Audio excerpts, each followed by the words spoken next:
1999년 12월 초에 이 보스턴에서 있었던 일입니다. 이 보스턴에서 조금 떨어진 근교에 워세스터 하는 작은 시리가 하나 있었어요. 근데 그 시리 안에 사람이 없고 그동안 방치해뒀던 이 폐허 창고가 하나 있었는데 어느 날 갑자기 원인 모를 화재가 그 창고에서 일어났습니다. 뭐 창고라고 해도 사람들이 사용하지 않는 오래된 창고라 할지라도 규모가 제법 컸기 때문에 불이 제법 불길이 거셌습니다. 소방관들이 출동을 하고 이제 화재 진화 작업에 나서는데 한참이나 불을 끄고 있는데 동네에 살고 있던 주민 가운데 한 사람이 이 소방관에게 저 안에 홈리스 2명이 살고 있었다고 그런 얘기를 하는 거예요. 그냥 불이 난 창고를 끄는 것도 쉽지 않은 일인데 긴장하고 힘든 일인데 사람이 2명 있다는 얘기를 들었더니 소방관들이 얼마나 긴장을 하고 정말 조심조사 정말 그 사람들을 구원하기 위해서 안타까운 마음을 가졌겠어요. 그래서 2명의 구조대가 이제 결성이 되고 그 불길 안에 그 홈리스 2명을 구출하기 위해서 뚫고 들어간 거예요. 10분이 지나고 20분이 지나고 30분이 지났는데도 홈리스 2명은커녕 구원하기 위해 들어간 소방대원, 구조대 2명의 그림자도 보이지 않는 거예요. 그래서 이를 참고 지켜보던 지휘관은 마침내 이제 4명의 소방관을 구조대로 다시 결성을 해서 안에 있는 대원들과 그 홈리스 2명을 구원하기 위해서 불길 안으로 다시 돌려보냈어요. 그런데 이게 어떻게 된 것입니까? 이 4명의 대원 또한 시간이 지나도 다시 나오지 않는 거예요. 불은 다 진화됐습니다. 그런데 안타깝게도 그 들어간 소방대원 2명과 나중에 들어간 4명은 그냥 질식사로 몸이 까맣게 탄 채로 시체로 그 창고 안에서 발견되었던 거예요. 여러분, 무엇 때문에 이 소방관들이 2명 그리고 나아가 또 4명 이렇게 불길 안에 들어가면서 질식사하고 자기 시신이 그 불에 의해서 까맣게 타들어갈 정도로 그렇게 목숨을 내어주기까지 하면서 그 불길 안으로 들어가냐 하는 것입니다. 그런데 여러분, 참 안타까운 것이 있는데 나중에 불을 다 끄고 보니까 정작 2명의 소방관, 나중에 4명의 소방관이 구제대로 그 불 속에 들어갔지만 정작 구원하려고 했던 2명의 홈리스는 없었다는 거예요. 여러분, 무엇이 어떤 힘이 이들을 그 활활 타오르는 그 불덩어리 속으로 들어갈 수 있게 했겠느냐 하는 것입니까? 바로 이들의 소방관으로서의 사명감입니다. 오늘 많은 소방관들이 있지만 이들은 여전히 불 속에 사람이 있거나 자그마한 생물체 강아지 한 마리라도 있다면 그들을 구원하기 위해서 이들은 불 속으로 들어갈 것입니다. 이게 바로 사명감이라는 것이죠. 당시에 이들을 추모하기 위해서 많은 사람들이 모였습니다. 그 가운데 참석해서 추모사를 읽던 빌 클린턴 대통령은 누가 우리를 지켜줄 것인가? 라는 이 부름 앞에 이들은 여기 내가 있습니다. 나를 보내주십시오. 라고 응답한 사명의 사람들, 용감한 우리의 이웃들이었다. 라고 추모사를 낭독했습니다. 바울은 비록 예수님께서 이 세상에 계실 때에 한 번도 예수님을 만나본 경험이 없던 사람이었어요. 그러나 정말 예수 그리스도의 특별한 은혜로 죄인 중에 괴수였지만 그 하나님의 은혜로 말미암아 사도로 부름을 받은 사람이 바로 바울이었습니다. 그러기에 바울은 오히려 자신의 이 사도직에 대해서 특별히 남다른 사명의식, 사명감을 갖고 있었습니다.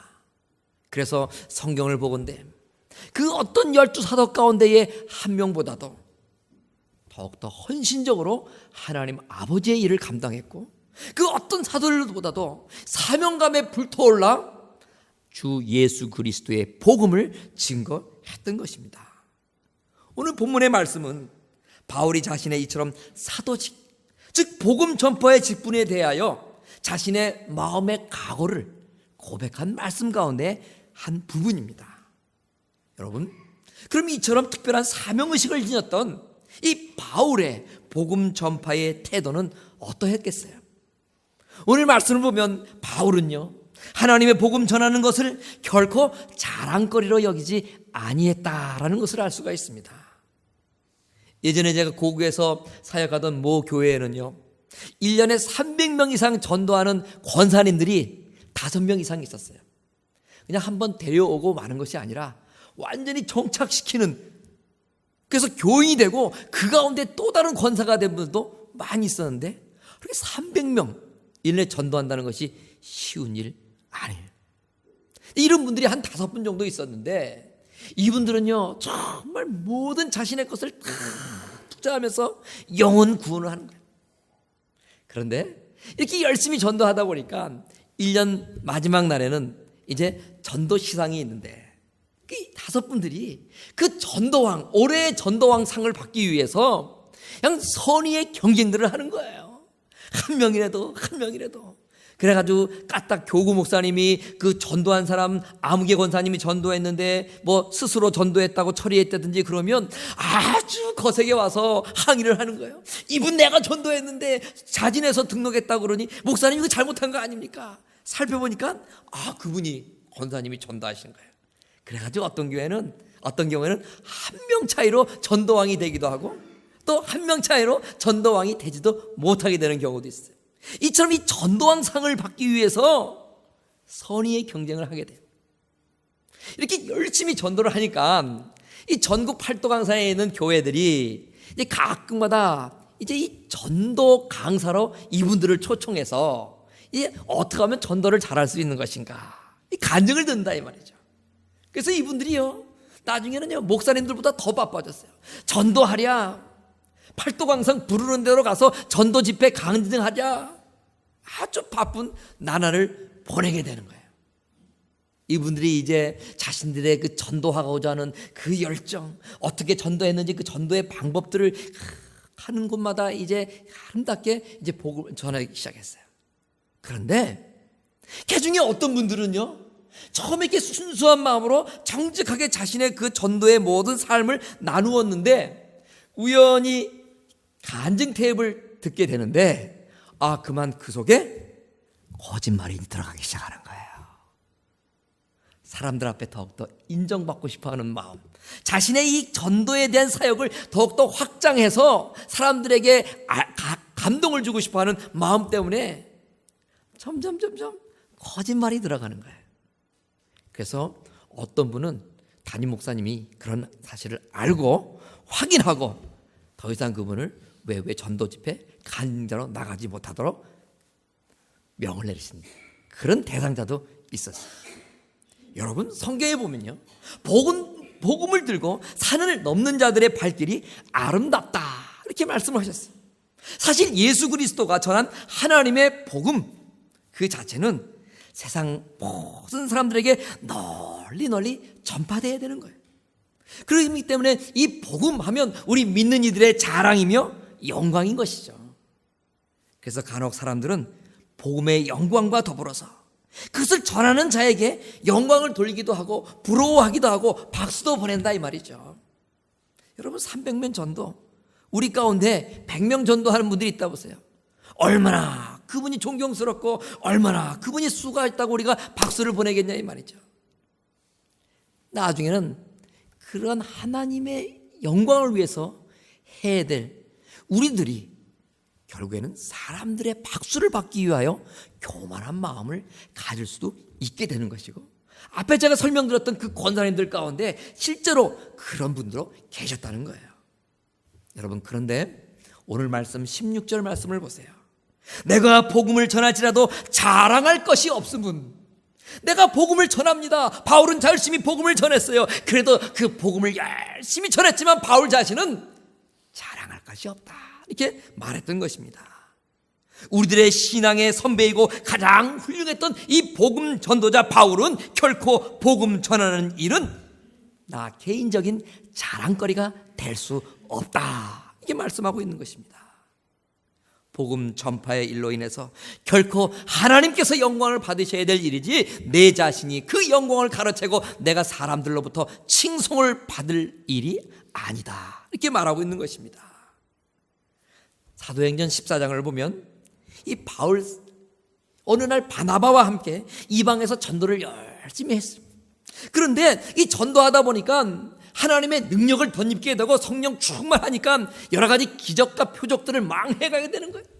그런 기적과 표적을 행하는 바울과 바나바를 보고 그 능력을 본 이방 사람들 가운데 이 바울과 바나바를 신이 이 땅에 내려왔는 줄 알고 이 바울과 바나바를 신처럼 여겨서 그 앞에 제사하며 신과 같이 모시려 했다네. 그런 상황 속에서 바울과 바나바는 그들을 가리켜서 옷을 찢으면서 여러분 어찌해서 이러한 일을 하려고 합니까? 우리도 여러분과 같이 성정이 같은 사람입니다. 똑같은 사람이니 우리를 신과 같이 여기지 말고 우리의 이런 능력 행함으로 인하여서 우리를 경배하거나 우리를 예배하려는 그런 일 하지 마시기 바랍니다. 자신들도 여러분들과 동일한 인간이라 이렇게 말했던 거예요. 결코 그들은 하나님의 영광을 가로채고 자신의 사람들로부터의 그 박수를 받으려 하지 않았던 것을 볼 수 있었어요. 베드로 여러분 잘 아시죠? 베드로가 어느 날 하나님의 지시에 따라서 이탈리아 군대 장관 이 고넬료의 이 복음을 전하러 그의 집에 들어가게 됩니다. 이 그의 집에 들어가게 되는데 이 고넬료라 하는 사람이 이 베드로 사도가 나타나니까 너무나 감격스러워서 그 앞에 무릎을 꿇고 절을 하며 영광을 올렸다, 이 성경이 기록하고 있어요. 그럴 때 역시 베드로는 그 절을 받고 그 고넬료의 영광을 다 받으면서 그 집에 들어가는 것이 결코 아니었대. 그런 말하면서 일어서십시오, 나도 당신과 똑같은 사람입니다. 그 절을 하며 경배하는 고넬료를 일으켜 세우면서 결코 내 자신은 경배받아야 될 대상이 아니다 하는 것을 고넬료에게 말하고 있었어요. 여러분, 우리들은 어떻습니까? 때로는 조그만 봉사에도 조그만 헌신에도 불구하고 사람들이 알아주기를 바라는 마음, 때로 우리의 마음속에 있을 수 있습니다. 처음에 열심히 정말 순수한 구원의 은혜에서 열심히 복음 증거하다가 1년에 300명이씩 열심히 하나님의 은혜 가운데 전도하게 돼서 더욱더 감사했지만 나중에는 사람들로부터 박수 소리를 듣고 싶어 하더라 이 말이에요. 자신의 수고에 대하여 반응이 없으면 은근히 이런저런 이유를 대면서 수염이 들었다 말씀하면서 섭섭해하는 것이 바로 저와 여러분의 마음일 수도 있다는 것입니다. 이렇듯 복음 전하는 일과 더불어 하나님의 일은 자랑할 것도 아니고 사람으로부터 칭송받으려 기대해서도 안 되는 것입니다.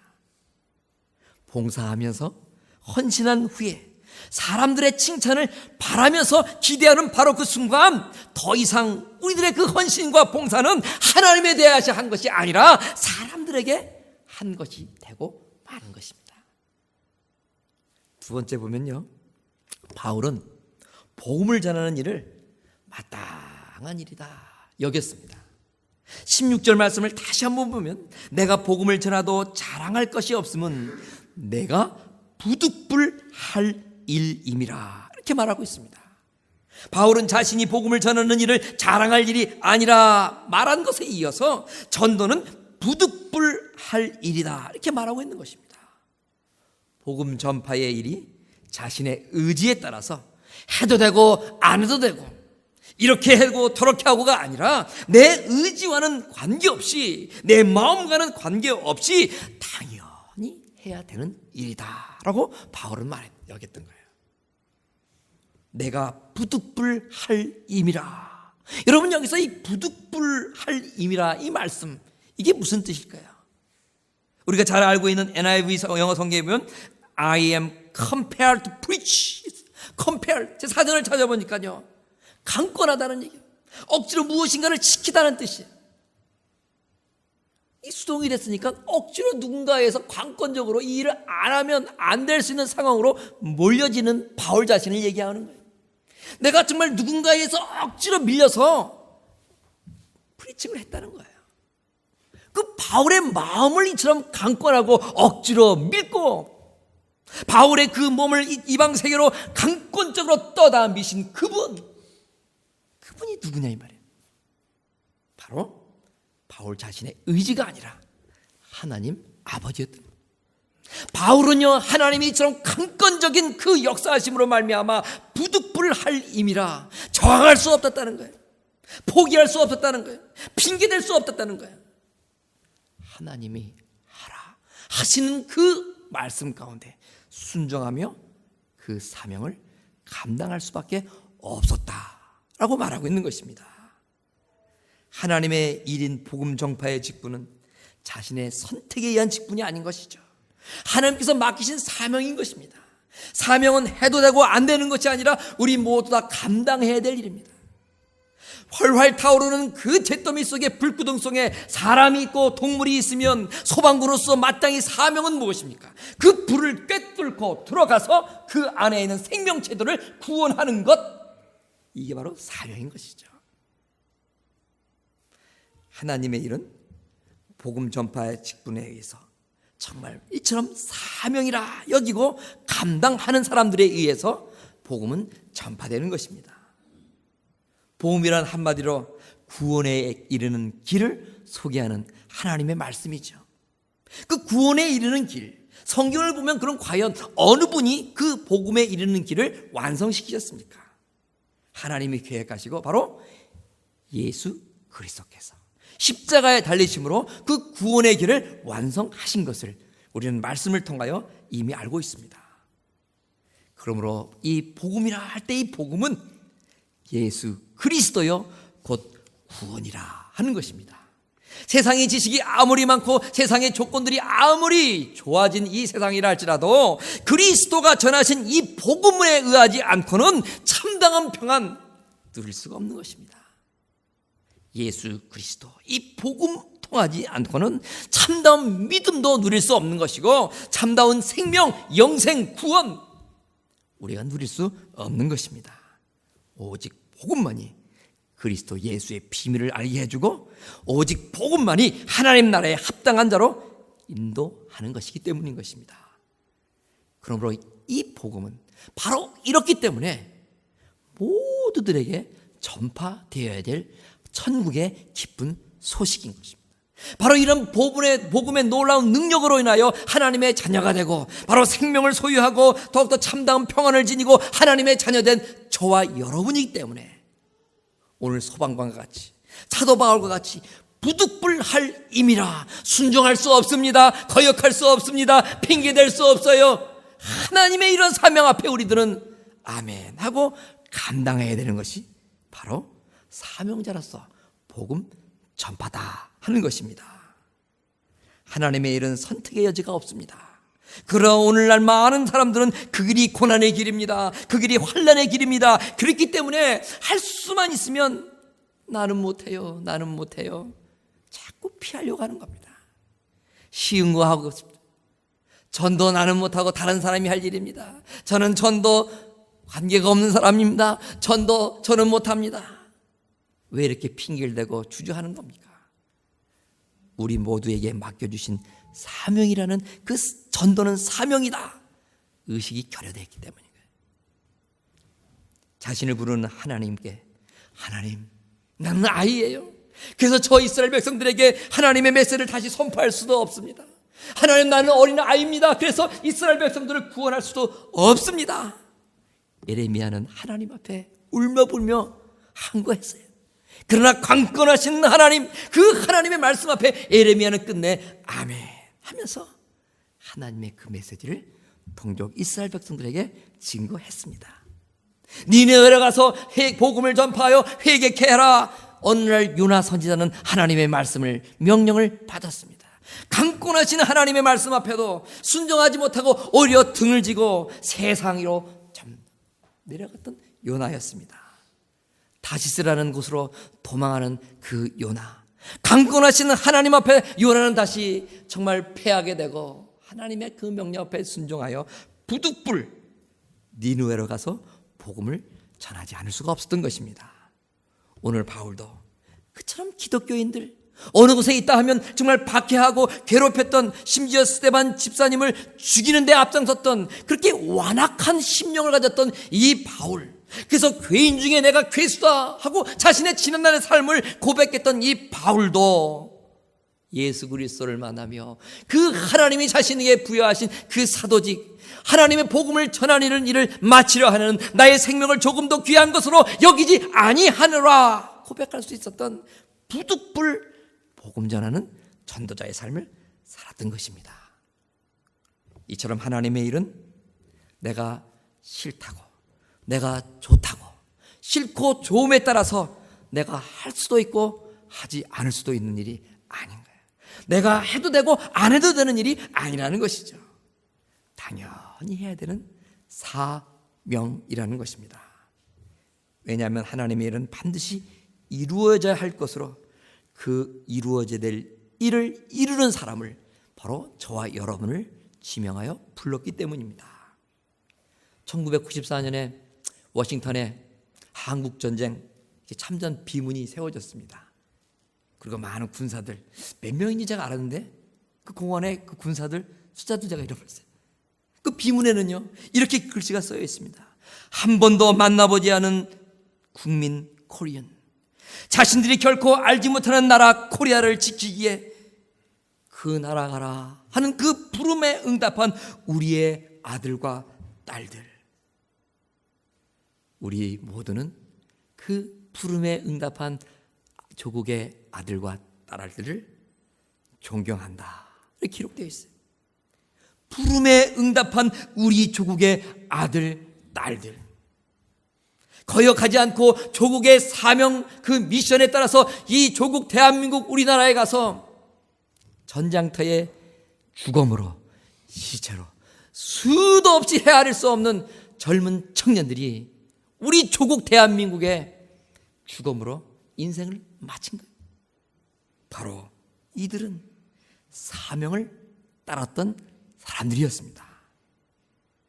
맡겨진 하나님의 일을 피하려 하지 않고 어떠한 고난과 역경이 오더라도 최선을 다하여 하나님 몸된 이 교회를 위하여 봉사하고 헌신하는 것, 그리고 그 복음의 전파를 위해서 사명을 감당하는 것, 이것이야말로 진정 하나님이 우리를 부르신 그 부름에 합당한 사명자로서의 삶인 것이고, 또한 우리가 부득불 정할 수 없는 귀한 하나님의 우리를 향하신 사역이다 하는 것입니다.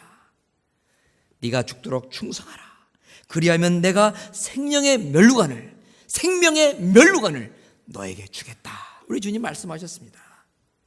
하나님의 부름에 응답한 자, 사명을 다한 자에게는 반드시 이처럼 생명의 멸관을 받게 될 것입니다.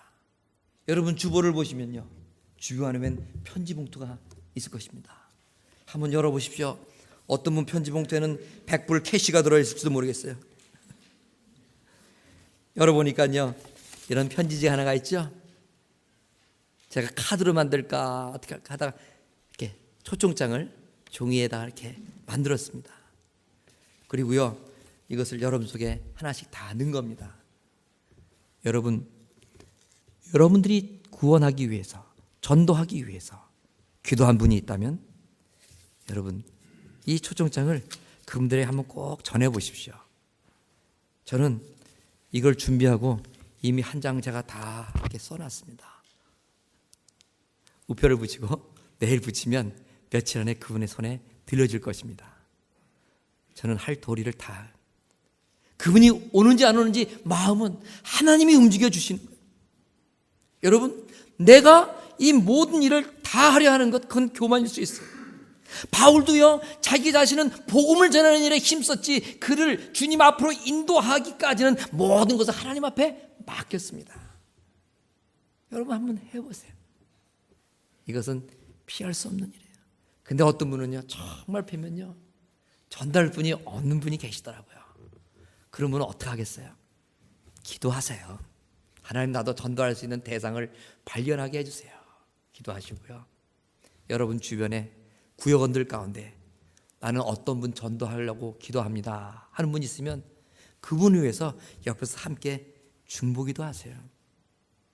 내가 누구를 데리려고 안 데려고 이게 중요한 것이 아니라 일평생 하나님의 그 부르심 앞에서 바울과 같이 부득불할 임이라라는 철저한 인식을 갖고 늘 복음 전도의 인식과 함께 그런 삶을 살아나가는 우리의 삶이 중요한 것입니다.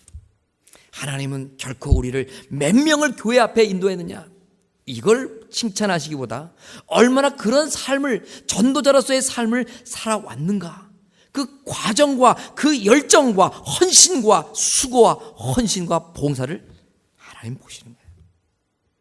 이렇게 생각하면 우리는 누구나 다 그런 그리스도인은 될 수가 있죠. 바로 이것이 중요한 것입니다. 여러분, 편지는 보내라고 있는 것입니다. 우표 한 장 붙이시고 그 누군가의 주소 아니면 직접 찾아가셔서 드려도 되는 거죠. 그리고 편지 보냈으니까 다가 아니라 전화라도 한번 하셔서 한번 교회 꼭 왔으면 좋겠다고 이렇게 건면의 말도 하고 만나도 보시고 하면 정말 하나님께서 우리의 그런 마음을 보시고 부득불 복음을 전하는 귀한 착하고 충성된 종이구나 하나님이 인정해 주실 것입니다.